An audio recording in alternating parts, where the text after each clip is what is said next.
Good morning, everyone. So today we are going to discuss the topic hemophilia. अच्छा, एक healthy person में और haemophilic person में जो डिफरेंस होता है वो सिर्फ इतना सा है कि नॉर्मल ब्लड वेसल होती है।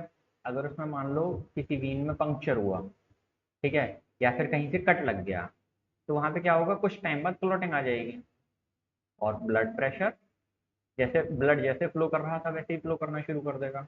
ठीक है, लेकिन एक हीमोफीलिया पर्सन में क्या रहता है, ये नॉर्मल ब्लड वेसल है, अगर गलती से इसमें पंक्चर हुआ या फिर कहीं कटवट लगा तो क्लॉट नहीं होगा, क्लॉटिंग में प्रॉब्लम आएगी और जो ब्लड है वो कंटिन्यूसली फ्लो करता रहेगा। तो इस टाइप की डिसीज को हम क्या कहते हैं, हीमोफीलिया। ठीक है, तो इसके बारे में आगे पढ़ते हैं। Haemophilia, this is sex linked recessive disease.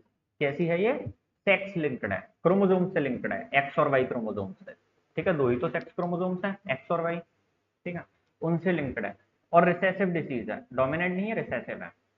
ठीक है, which shows its transmission from unaffected carrier female to some of the male progeny. और इसका ट्रांसमिशन कहां से होता है, अनअफेक्टेड कैरियर फीमेल से मेल प्रोजेनी की तरफ। गौर से देखो, अनअफेक्टेड, अनअफेक्टेड मतलब कोई इफेक्ट नहीं है उसे, उसे हीमोफीलिया नहीं है, लेकिन वो कैरी कर रही है इसके जीन को। ठीक है, progeny has been widely studied. In this disease, a single protein that is a part of the cascade of proteins involved in the clotting of blood is affected. जो ब्लड को clot करने में जिन जिन proteins की जरूरत होती है उन proteins में से कुछ जो सिंगल, अगर कोई एक सिंगल प्रोटीन जो है या फिर जो कि कैस्केड ऑफ प्रोटीन्स का पार्ट है, ठीक है, उसमें डिफेक्ट आ जाता है, वो अफेक्ट होती है, जिसकी वजह से क्या होता है कि जो ब्लड की क्लॉटिंग है वो नहीं हो पाती। ठीक है, due to this in an affected individual a simple cut will result in non stop bleeding. और इसकी वजह से क्या होगा, अगर किसी इंसान को एक सिंपल कट लग जाएगा तो उससे भी नॉन स्टॉप ब्लीडिंग रहेगी। The heterozygous female carrier for haemophilia में transmit the disease to sons. जितनी भी हेटेरोजाइगस फीमेल्स रहेंगी, ठीक है, जिनके पास एक जीन तो कैरी, एक जीन तो हीमोफीलिया का कैरियर रहेगा और एक जीन जो है वो नॉर्मल रहेगा। ठीक है, जो हेटेरोजाइगस फीमेल्स रहेंगी हीमोफीलिया की, वो ट्रांसमिट कर सकते हैं डिसीज को अपने सन्स में, वो डिसीज को अपने सन्स में ट्रांसमिट कर सकती हैं, वो भी कैरियर बन जाएंगे फिर। The possibility of the female becoming a hemophilic is extremely rare.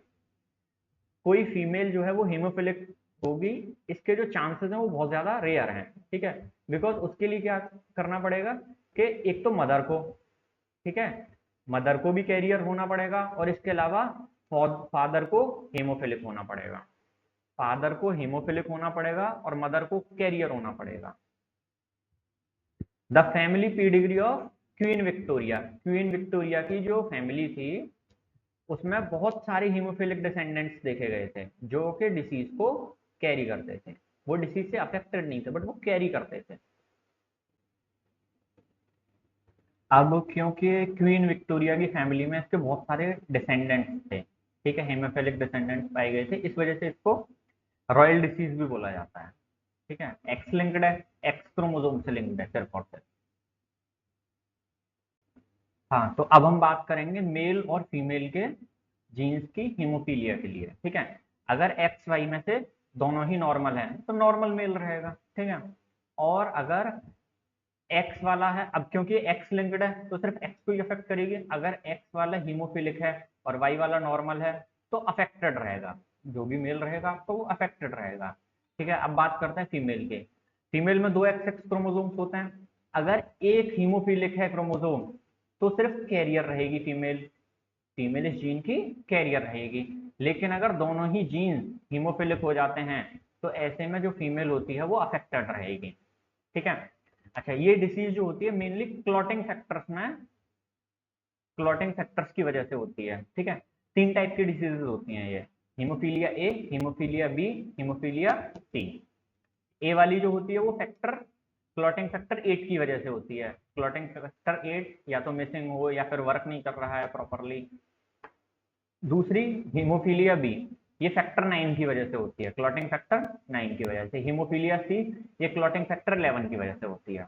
अच्छा, अब ये जो हीमोफीलिया बी है इसको हम क्रिसमस डिसीज भी बोलते हैं, बिकॉज जो फर्स्ट हीमोफिलिक बी का जो पेशेंट था वो 5 year old Stephen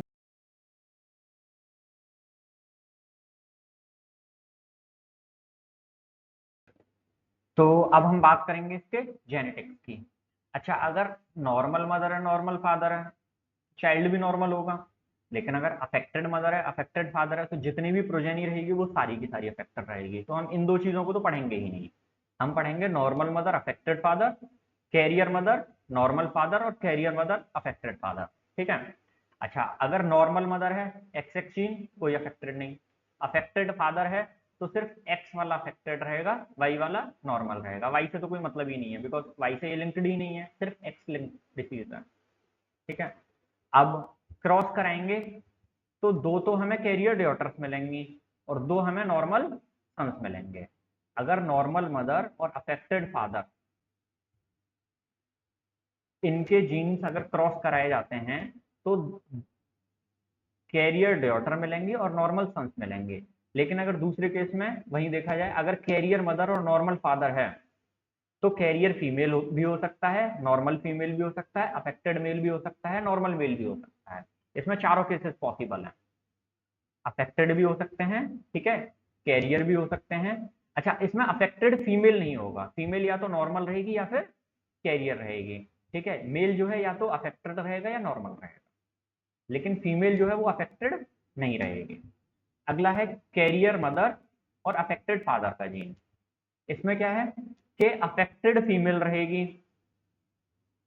carrier female रहेगी, अफेक्टेड मेल रहेगा और नॉर्मल मेल रहेगा। इसमें चारों केसेस इन्वॉल्व हो जाते हैं। इस वजह से फीमेल्स में अफेक्टेड फीमेल के जो चांसेस होते हैं वो बहुत ज्यादा कम होते हैं इस डिसीज में।